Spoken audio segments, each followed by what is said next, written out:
I'm going to talk to you this evening on the subject of the spectrum of love.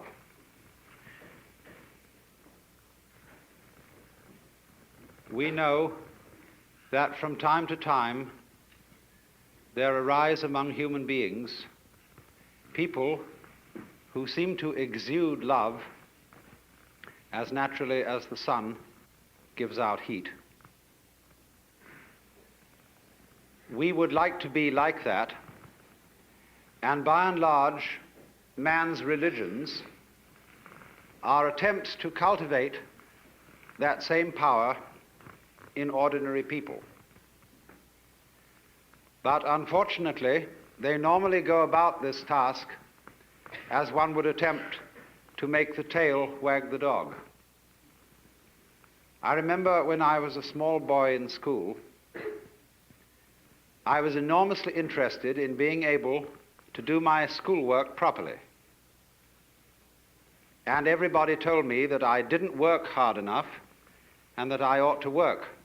I had an intense desire to do this, but when I asked, "How do you work?" everybody shut up like a clam. So I was extremely puzzled, but there were teachers who apparently knew how to work and had attained considerable heights of scholarship, and I admired them very much for their attainments. And so I thought that maybe I could learn the secret by copying their mannerisms. I would imitate the style of handwriting that they used. I would use the same kind of pen. I would affect the same mannerisms of speech and gesture, and insofar as I could get around the school uniform, even of clothing. I must assure you this, of course, was a private school in England, not a public school in America. But none of this revealed the secret, because I was, as it were, copying the outward symptoms and knew nothing of the inner fountain of being able to work. And exactly the same thing is true in the case of people who love.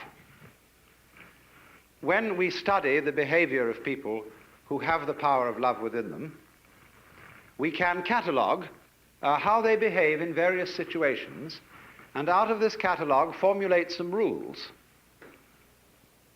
One of the peculiar things we notice about people who have this astonishing universal love is that they are apt, but not always so, but they are apt very often to play it rather cool on sexual love. The reason for this is, generally speaking, unknown to preachers, but it is because an erotic relationship with the external world operates, so far as they're concerned, between that world and every single nerve ending. Their whole organism, in all its aspects, physical, psychological, and spiritual, is an erogenous zone. And therefore, their flow of love is not specialized or canalized so exclusively in the genital system as it is with most other people, especially in a culture such as ours, where for so many centuries that particular expression of erotic love has been so marvelously repressed as to make it seem the most desirable kind of love that there is. And so we have, as a result of 2,000 years of Christianity, sex on the brain, which isn't always the right place for it.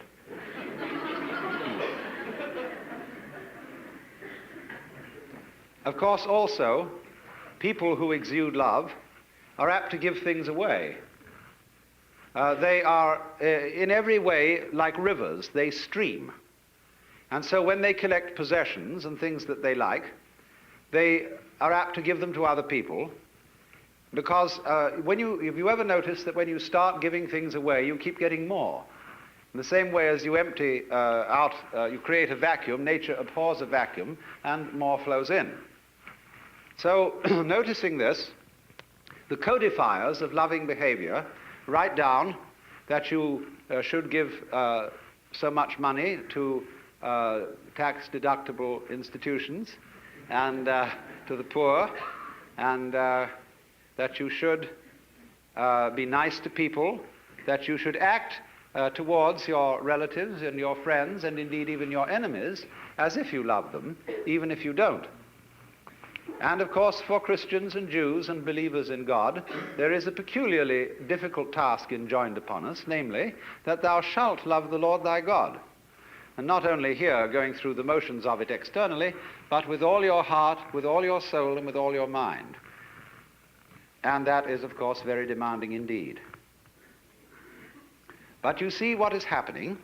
It is as if, for example, we admired the music of a certain composer, and having studied his style very thoroughly, we draw up rules of musical composition based on the behavior of this composer. We then go to send our children to music school, where they learn these rules, in the hope that if they apply them, they also will turn into first-class musicians, which they usually fail to do. Because what might be called the technique of music, as well as the technique of morals, as well as, say, the technique of speech, of language, is very valuable because it gives you something to express if, and I repeat, if you have anything to express. But if you don't have anything to say, not even the greatest mastery of English will stand you in good stead unless you can manage to fool your listeners by talking beautiful nonsense and make it sound profound. Now, so the question and the puzzle remains. You cannot imitate this thing. There is no way of getting it, and yet it is absolutely essential that we have it. Because obviously, the human race is not going to flourish harmoniously unless we are enabled to love each other. But the question is, how do you get it? Is it something you simply have to contract like measles? Or is, as theologians say, is it a gift of divine grace, which somehow is dished out to some but not to others? And if there is no way of getting divine grace by anything you do, as the Calvinists aver, then we better just sit around and wait until something happens, although Calvinists never did that.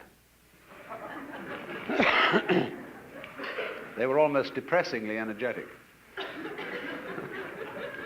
But surely we can't be left in that kind of a hopeless situation. There must be some way of getting the grace or getting divine charity or love, some sort of wangle, some sort of way in which we can, as it were, open ourselves so as to become conduit pipes for the flow. And so the more subtle preachers try to see if we can open ourselves and teach methods of meditation and spiritual discipline in the hope that we can contact this power. The less subtle preachers simply say, you don't have enough faith, you don't have enough guts, you don't have enough willpower. If you only put your shoulder to the wheel and shoved, you would be, of course, an exemplar and a saint. Actually, you will only be an extremely clever hypocrite. The whole history of religion is a history of the failure of preaching. Preaching is moral violence.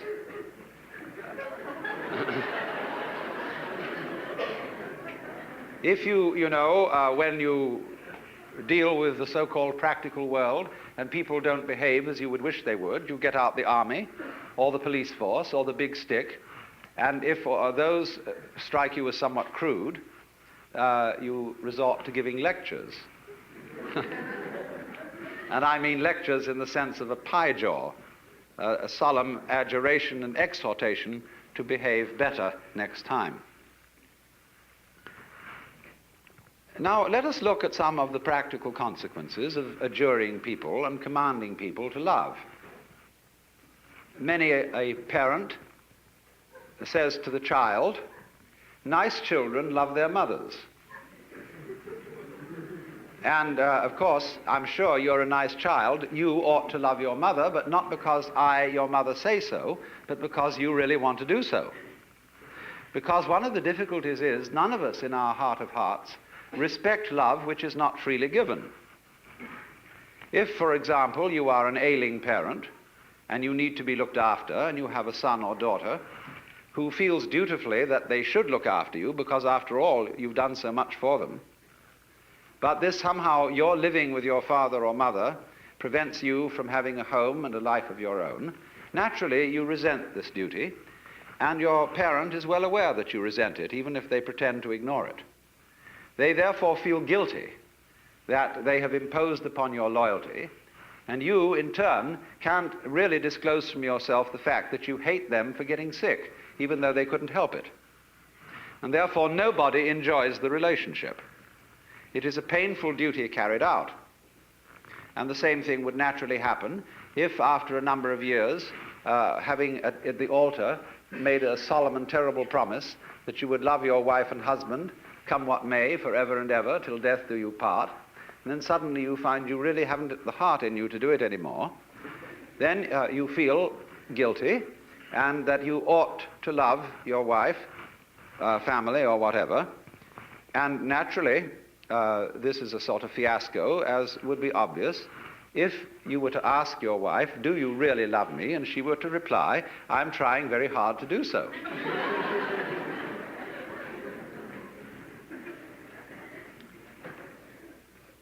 You see, the difficulty of it is this.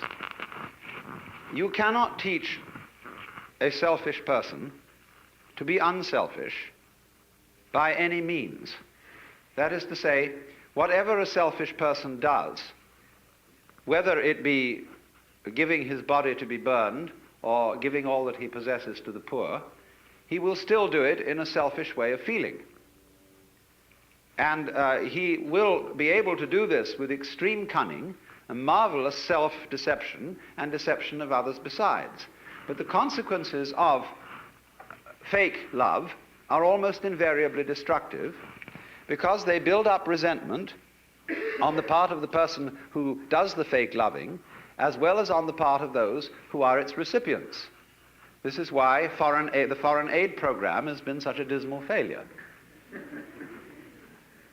Now, of course, you may say that I'm talking in a very impractical way, because you would say, well, do we just have to sit around and wait until we become inwardly converted and learn through the grace of God or some sort of magic how to love, and in the meantime do nothing about it and conduct ourselves as selfishly as we feel? There is, as a matter of fact, something to be said for that. Because the first problem in the whole of this is honesty. And the reason why the Lord God says at the beginning of things, "Thou shalt love the Lord thy God with all thy heart and with all thy soul and with all thy mind," is not because the Lord God is stupid, but because he's very clever. That which appears to be a commandment is actually a challenge, or what in Zen Buddhism would be called a koan, a spiritual problem.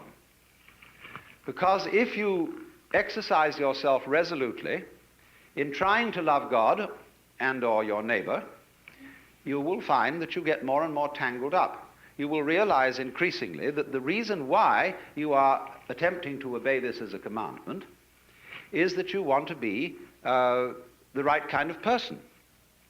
And obviously you want to be the right kind of person for your own reasons. And so if you do, in the first place, feel selfish and come to the conclusion, as a result of trying various experiments with love, that you love yourself more than anybody else, the proper thing to do is to investigate your self-love, to find out why you love yourself and what you mean by yourself when you say you love yourself. For the reason is this: love is not something that is a sort of rare commodity. Everybody has it. Existence is love. But it's like water flowing through a hose. It depends in which direction you point it. So everybody has the force running. And maybe the way in which you find the force of love operating in you is that you have a passionate like of booze, or ice cream, or automobiles, or good-looking members of the opposite sex, or even the same sex.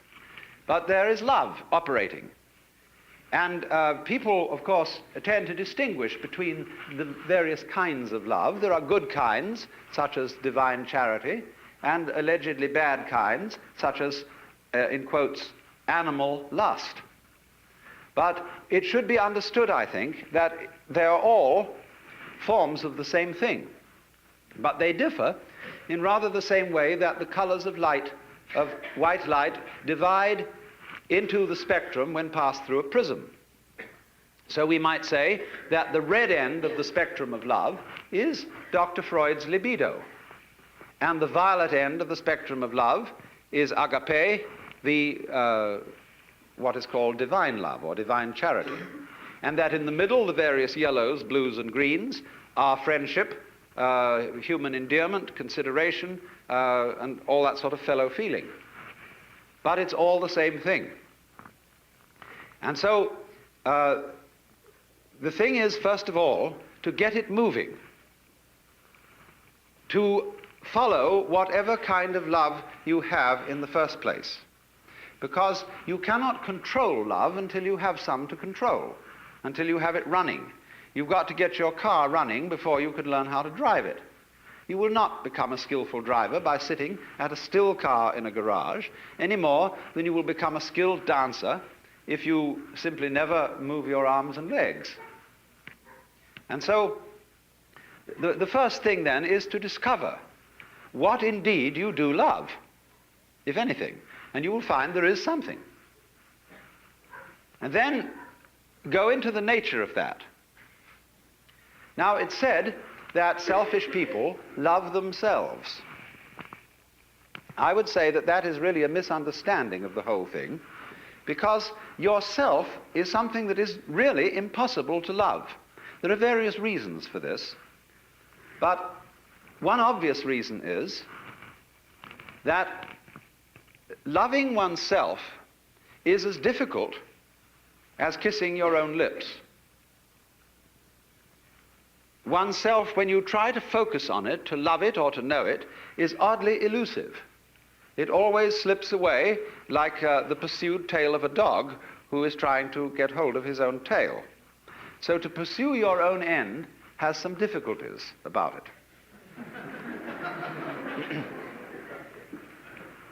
If you explore what you love when you say you love yourself, you will make the startling discovery that everything you love is something which you thought was other than yourself. Even if it be very ordinary things such as ice cream or booze, in the conventional sense, booze is not you, nor is ice cream. It turns into you in a manner of speaking when you consume it, but then you don't have it anymore. And so you look around for more in order to love it once again. But so long as you love it, you see, it's never you. When you love people, even however selfishly you love them, because of the pleasant sensations they give to you, still, it is somebody else that you love.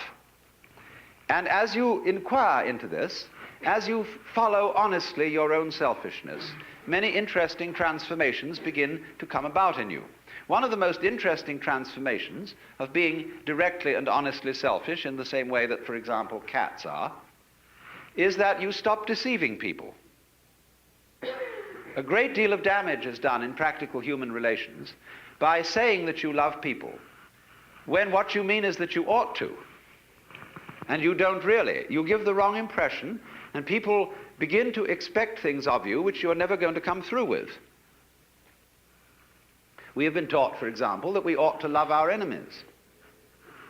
Now, we don't really understand what it means to love our enemies. We think it means to be charitable towards them in the hope that we will convert them, and so that they will cease to be our enemies. The real reason for loving enemies is that one needs enemies. They're terribly important to you. For example, I think that some of you here feel that you belong to a nice set of people.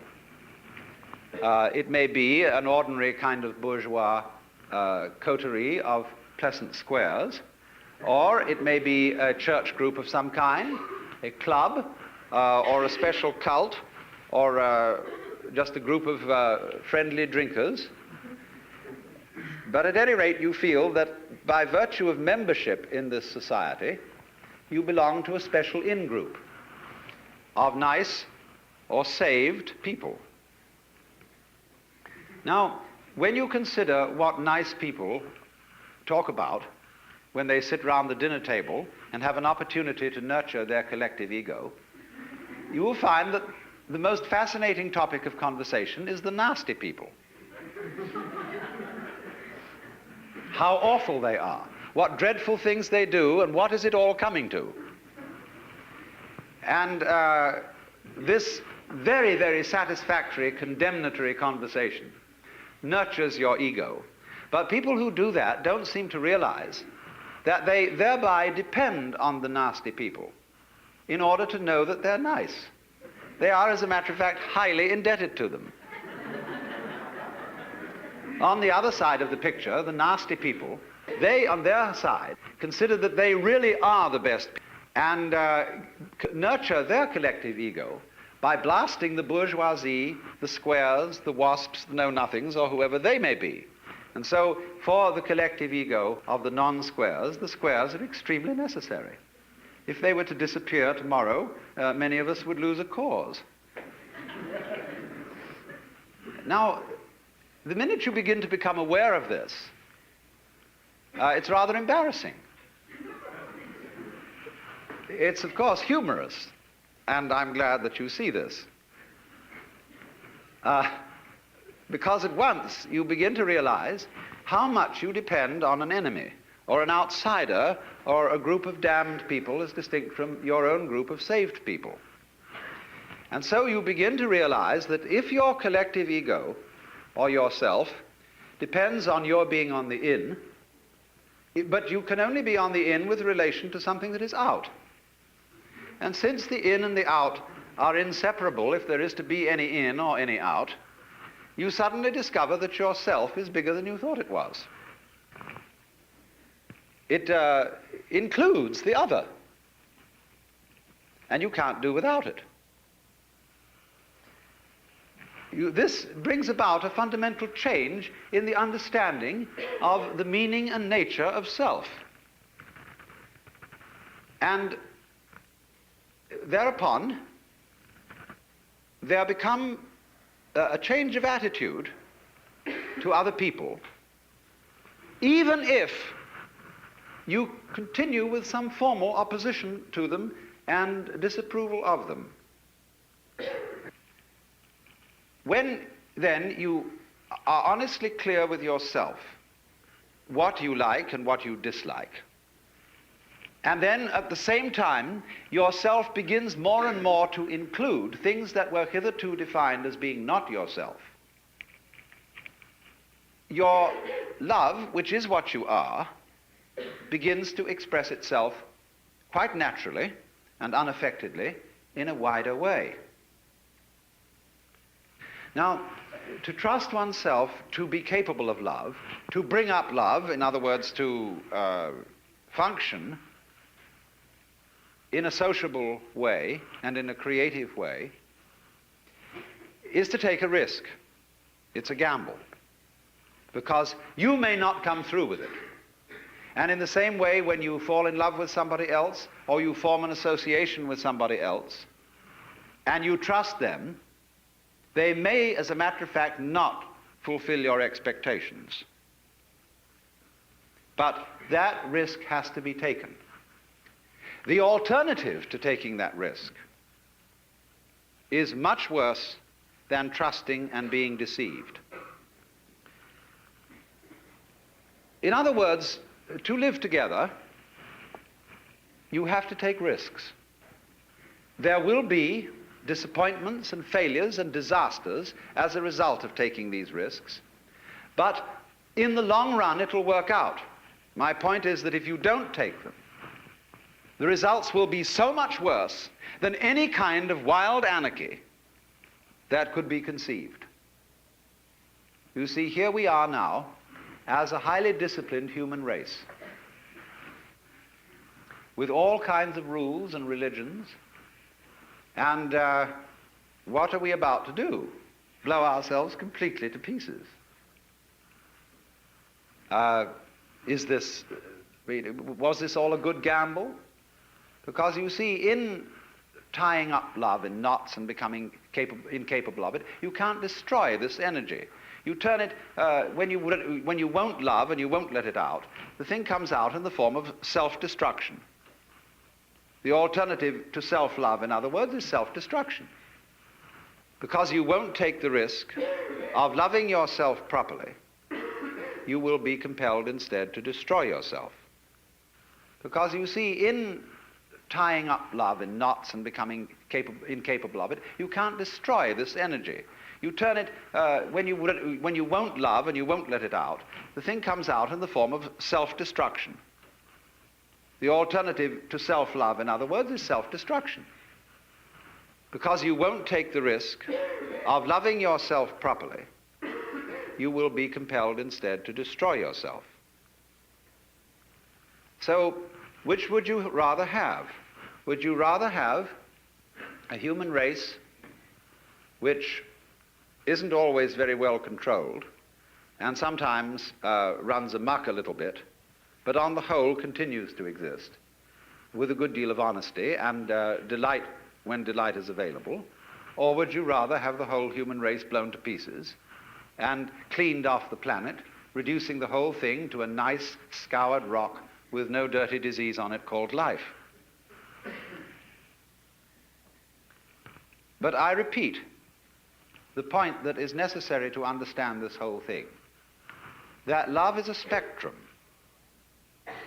There is not, as it were, nice love and nasty love, spiritual love and material love,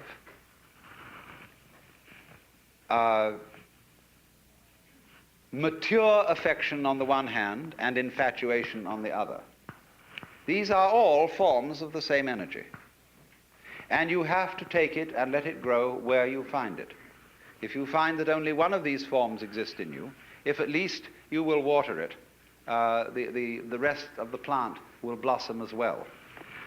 But the essential prerequisite from the beginning is to let it have its way.